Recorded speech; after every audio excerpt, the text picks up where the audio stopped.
یاسای 26 دەستەکانت بە پاکی بهێڵەرەوە. بەشی دووەم چنگی پشیلە بەکاربێنە. لە حەکایەتەکەدا مەیموون چنگی پشیلەی هاوڕێی دەگرێت بەکاری دەهێنێت بۆ دەرهێنانی کەستانە لە ئاگر، لێرەوە بۆ بەدەستهێنانی ئەو چەرەسەی حەزی لێیەتی بەبێ ئەوەی خۆی ئازار بدات. ئەگەر شتێکی ناخۆش یان نەخوازراو هەیە پێویستە بکرێت، زۆر سەرکێشانەیە خۆت کارەکە بکەیت.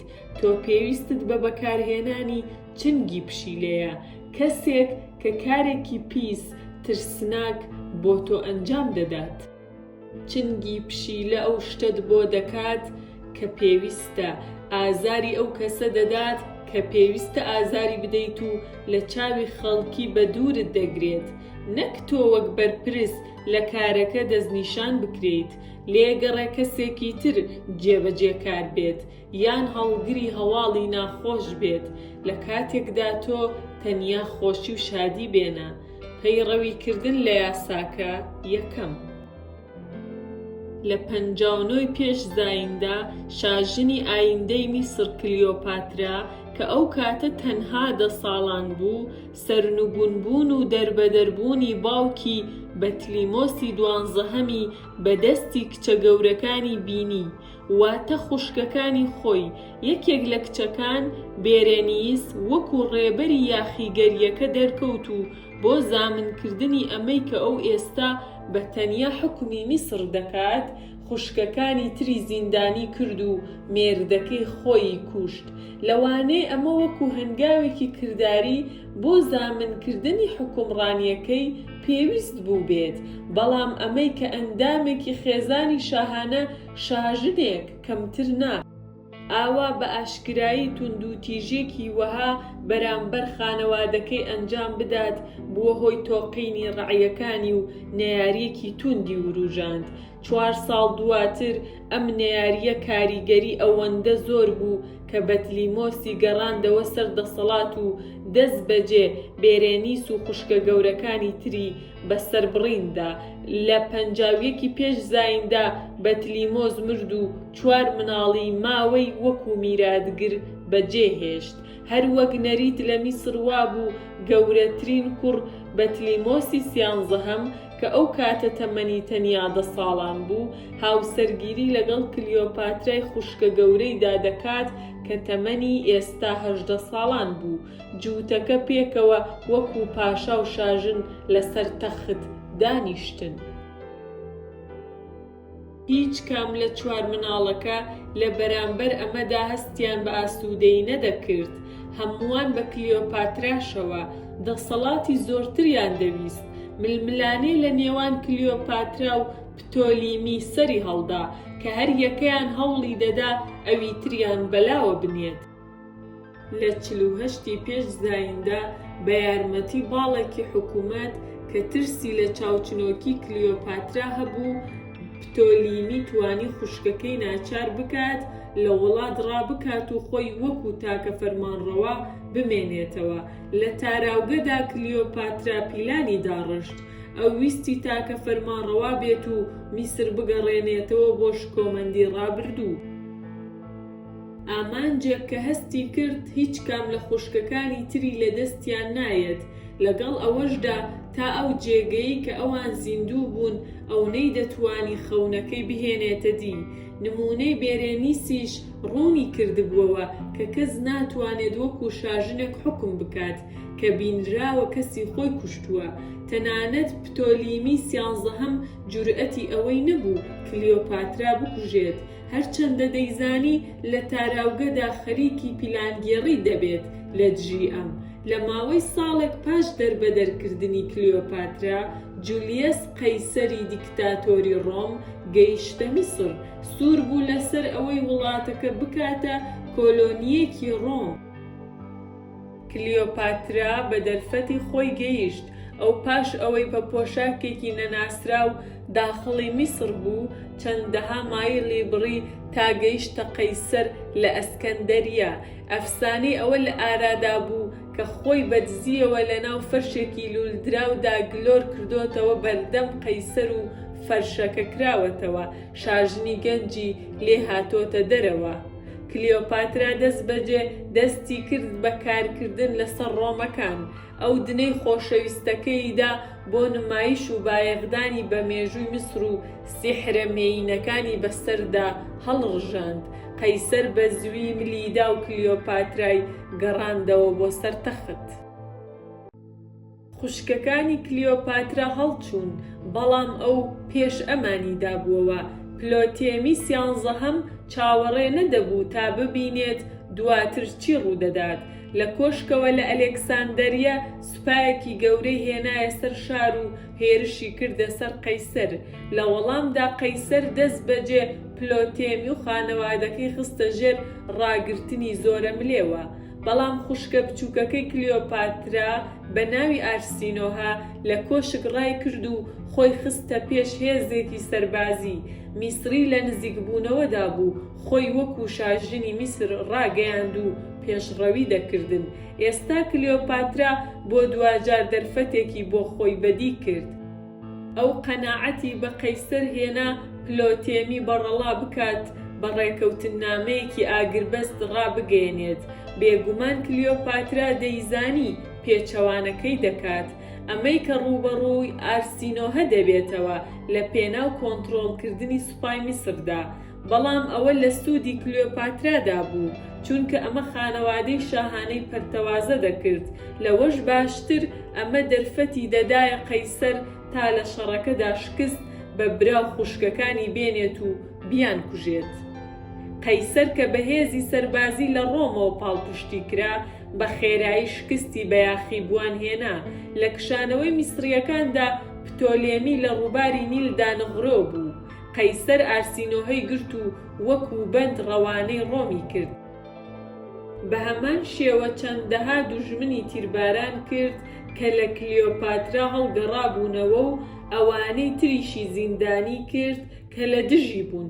بۆ پتەوکردنی پێگەکەی وەکو شاژنی بێڕکابەر، کلیۆپاترا ئێستا هاوسەرگیری لەگەڵ تاکەبرای ماوەی کرد، پتۆلیمی 16 کە لەو کاتەدا تەمەنی 11 ساڵان بوو، لاواسترینیان بوو. 4 ساڵ دواتر پتۆلیمی بە شێوەیەکی ڕازئامێز بە ژەهر مرد.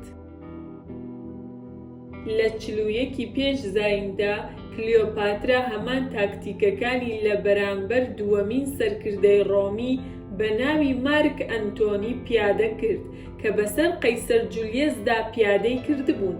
پاش فریودانی ئاماژەی بەوەدا کە ئارسینۆها هێشتا لە ڕۆمدا زیندانیە و دەبێ ئەو لە ناوی ببات.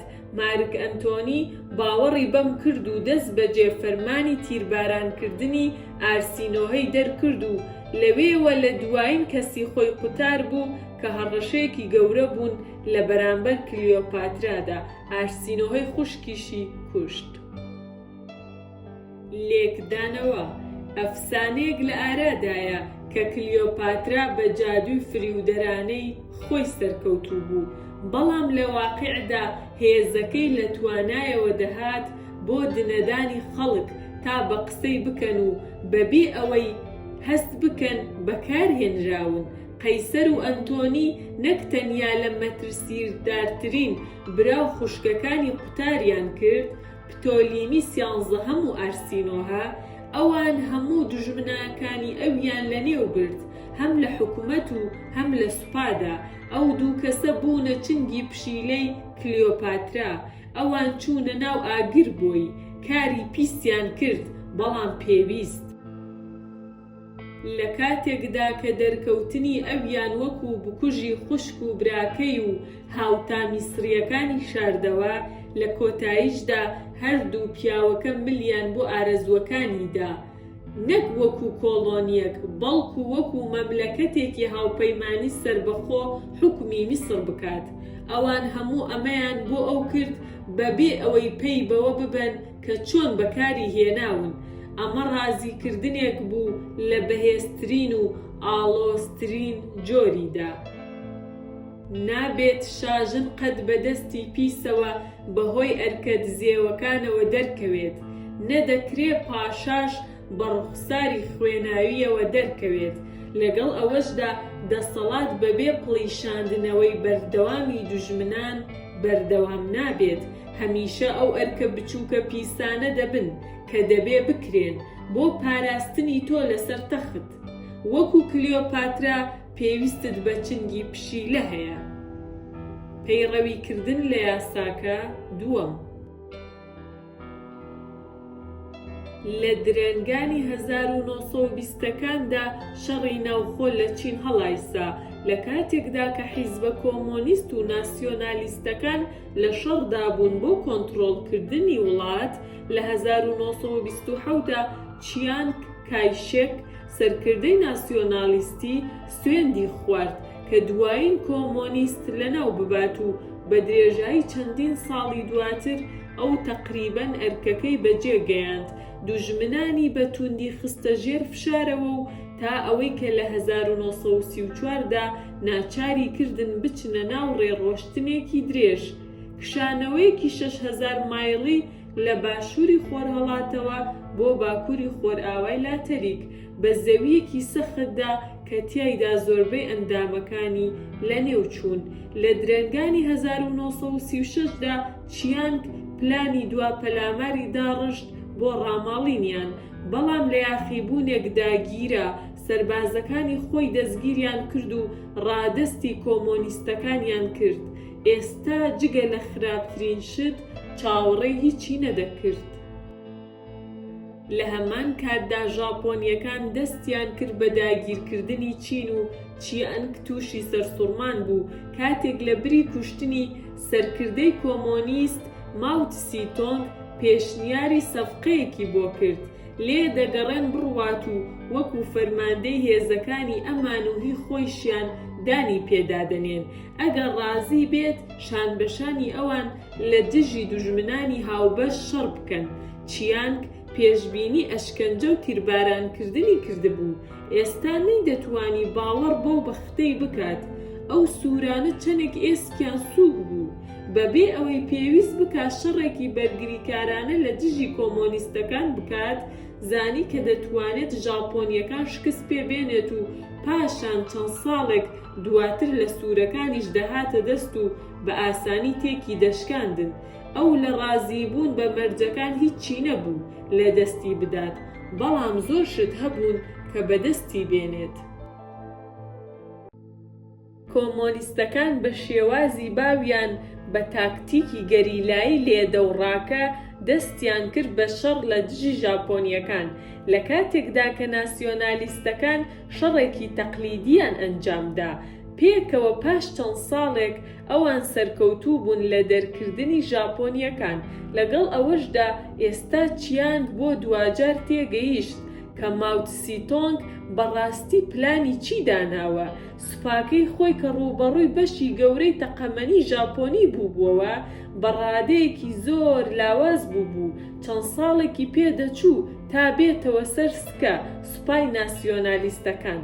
لە کاتێکدا کە کۆمۆنیستەکان نەک تەنیا خۆیان لە لێدانی ڕاستەوخۆی ژاپۆنیەکان پاراست بوو، بەڵکو کاتیان بەکارهێنا بوو تا گڕوتینیان بەدەست بێننەوە و بڵاو ببنەوە و خانەکانی کاریگەری لە سەرانسەری چیندا بەدەست بێننەوە. هەرکە جەنگ لە دژی ژاپۆنیەکان کۆتایی هات، شەڕی ناوخۆ جارێکی تر دەستی پێکردەوە، بەڵام ئەم جارە کۆمۆنیستەکان ناسیۆنالیستەکانیان تەوق کرد و بە هێواشی ملیان پێدان. ژاپۆنیەکان بوونە چنگی پشیلەی ماو تسی تۆنگ، بە ئەنقەست کێڵگەکانیان بۆ کۆمۆنیستەکان دەکێڵا و سەرکەوتنیان بەسەر چیانگ کایشێکدا ئاسان دەکرد. لێکدانەوە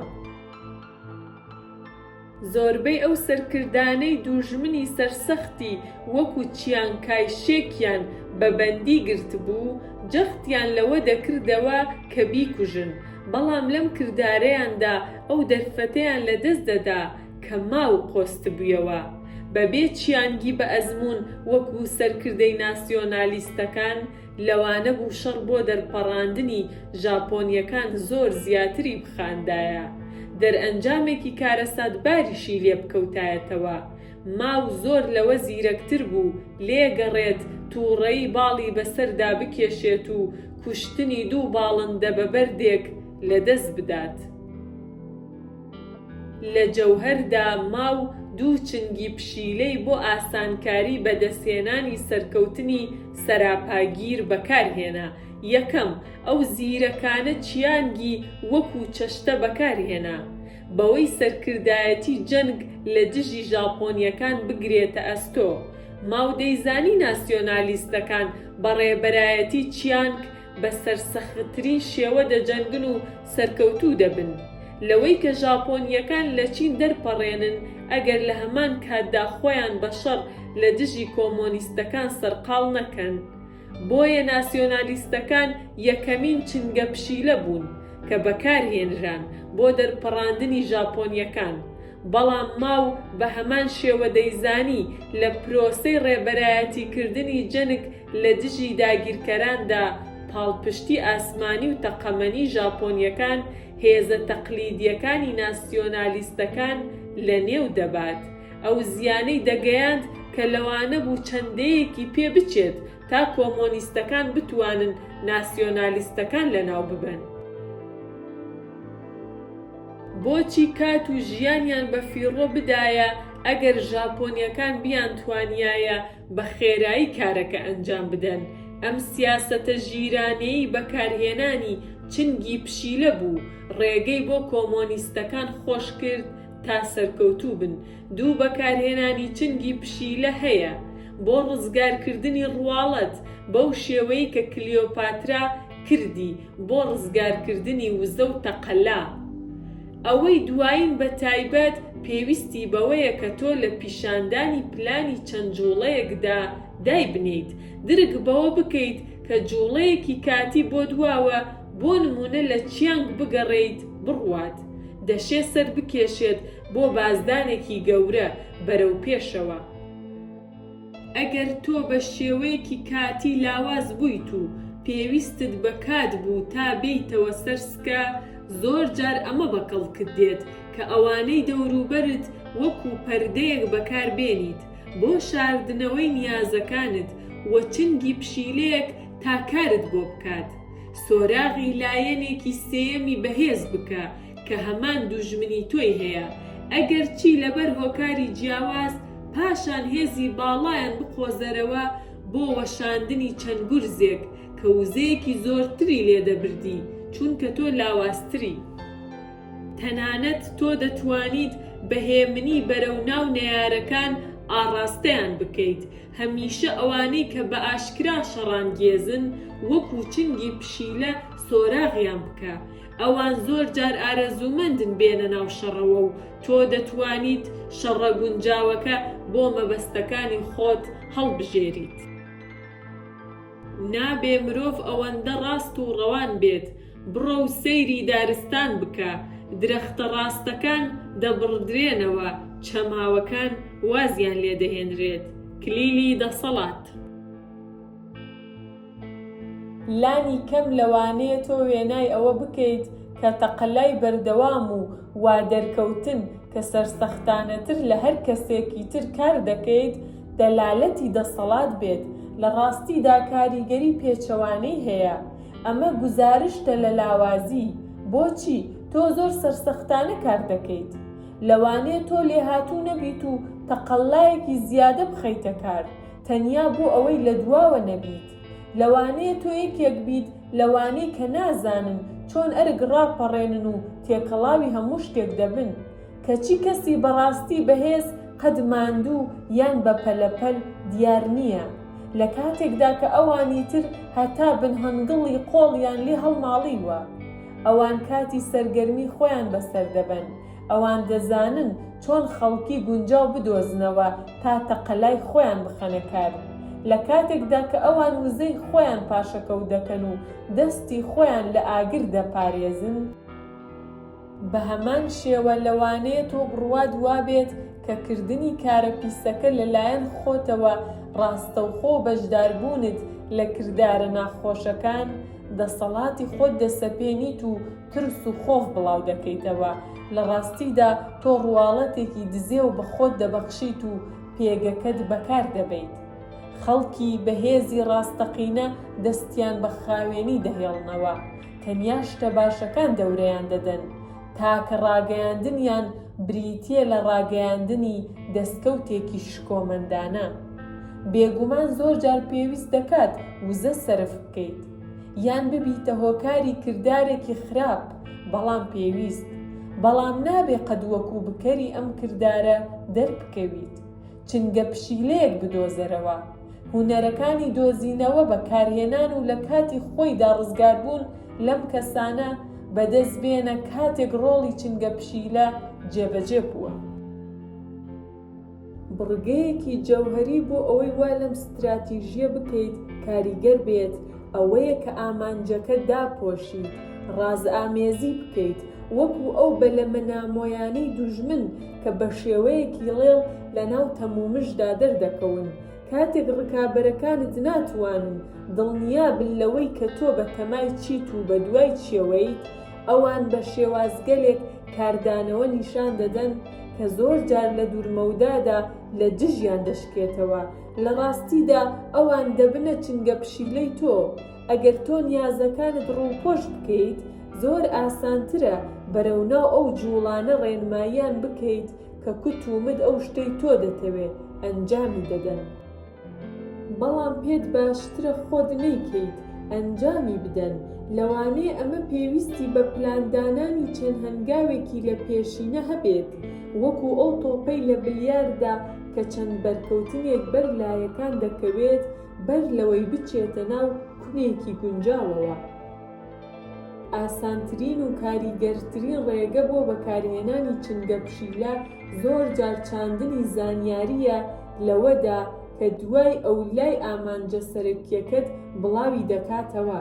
زانیاری ساختە یان چێنراو ئامڕازێکی بەهێزە، بە تایبەت ئەگەر لەلایەن ئەو فریودراوەوە بڵاو بکرێتەوە کە کەس گومانی لێ ناکات. تۆ بەلاتەوە زۆر ئاسان دەبێت کە ڕۆڵی بێگوناه ببینیت و خۆت وەکو سەرچاوە ڕووپۆش بکەیت. چارەسەرکاری ستراتیژی دکتۆر ئەریکسۆن زۆر جار لە ناو نەخۆشەکانیدا ڕووبەڕووی کەپڵێکی ژنومێر دەبووەوە کە تەنیا ژنەکە چارەسەری دەویست، بەڵام پیاوەکە بە شێوەیەکی ڕەها ڕەتی دەکردەوە، نەدەهات چارەسەر وەربگرێت. لە بری بارفیڕۆدانی وزە لە هەوڵی مامەڵەکردن بە شێوەیەکی ڕاستەوخۆ لەگەڵ مێردەکەدا، دکتۆر ئەریکسۆن ژنەکەی بە تەنیا دەبینی و لە کاتێکدا کە ژنەکە قسەی دەکرد، دکتۆر هەندێک لێکدانەوەی لەمەڕ ڕەفتاری مێردەکە دەهێنایە بەرباس کە دەیزانی مێردەکە پێی هەراسان دەبێت ئەگەر بیان بیستێتەوە. بە دڵنیاییەوە ژنەکە ئەو قسانەی دکتۆری بۆ مێردەکەی دەگێڕایەوە.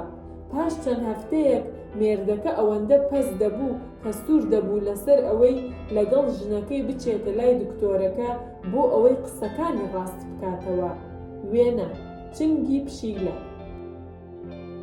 چڕنووکی درێژی هەن بۆ گرتنی شتەکان، نەرم و پانە، پشیلەکە بگرە و چنگی بەکار بێنە بۆ دەرهێنانی شتەکان لە ناو ئاگر، بۆ چڕنووگرتن لە دوژمن، بۆ یاریکردن بە مشک پێش ئەوەی قوتی بدەیت. هەندێک جار ئازاری پشیلەکە دەدەیت، بەڵام زۆربەی جار هەست بە هیچ شتێک ناکات. دەسەڵات خۆت هەموو شتێکی خۆش بکە، هەموو شتێکی ناخۆش لە ڕێگەی لایەنی سێیەمەوە بکە. بە پەیڕەویکردن لە یەکەمین ڕێڕە و تۆ چاکەیەک بەدەستدێنیت، بە گرتنەبەری دووەمیان تۆ ئیرادەی خراپ بەلاوە دەنیت. کاروبارە گرنگەکان زۆر جار پێویستیان بە پاداشت و سزایە، با تەنیا چاکە لە تۆ و خراپە لەوانی ترەوە بێت. پێچەوانە بوونەوە دەبێت چنگی پشیلە و بەردەباز بە وریاییەکی زۆر و هەستیارەوە بەکاربێن. ئەمان وەکو دووکەڵێکن تێوەگلانی تۆ لە کاری پیس لە چاوی خەڵکی دەشارنەوە. ئەگەر لە هەر ساتێکدا دووکەڵەکە لا بچێت و تۆ وەکو بەکاربەرێک وەکو مامۆستای بووکەڵەکە ببینرێیت، تەواوی داینامیکیەکە وەردەچەرخێت.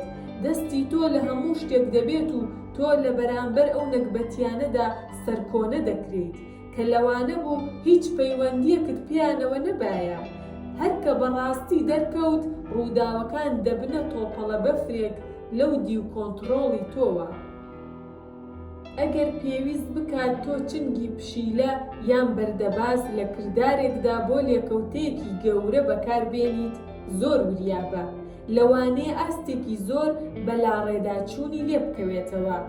زۆر جاروەها ژیرانەترە کە ئەو فریودراوانە لە دەست پێشخەری بێگوناهتردا بەکاربێنیت کە تیایاندا هەڵەکان یان خراپ خەمڵاندنەکان زیانێکی جددی ناخەنەوە. لە کۆتاییدا ئەو ساتەوەختانە هەن کە تیایاندا تێوەگلانت یان بەرپرسیارەتیت نەشارێتەوە، بەڵکو لە بەرامبەر هەڵەیەکدا سەرکۆنی خۆت بکەیت. ئەگەر تۆ دەسەڵاتت هەبێت و تیایدا سەلامەت بیت، دەبێ هەندێک جار ڕۆڵی کەسێکی خەمبار ببینیت. بەڕواڵەتێکی خەمبارەوە داوای لێخۆشبوون لەو کەسانە دەکەیت کە لە تۆ لاوازترن. ئەوە پیلانی پاشایە کە نمایشێکی قوربانیەکانی خۆی دەکات لە چاکەی خەڵک. بە هەمان شێوە لە کاتی خۆیدا دەشێتۆ بتەوێ وەکو بکەری سزا دەرکەویت بۆ ئەوەی ترس و لەرز لەوانەی خوار خۆتدا بچەسپێنیت. لە بری چنگی پشیلە تۆ توانای خۆت وەکو ئاماژەیەکی هەڕاشە ئامێز پیشان دەدەیت. دەستگیرۆیانە کارتەکەت بەکاربێنە.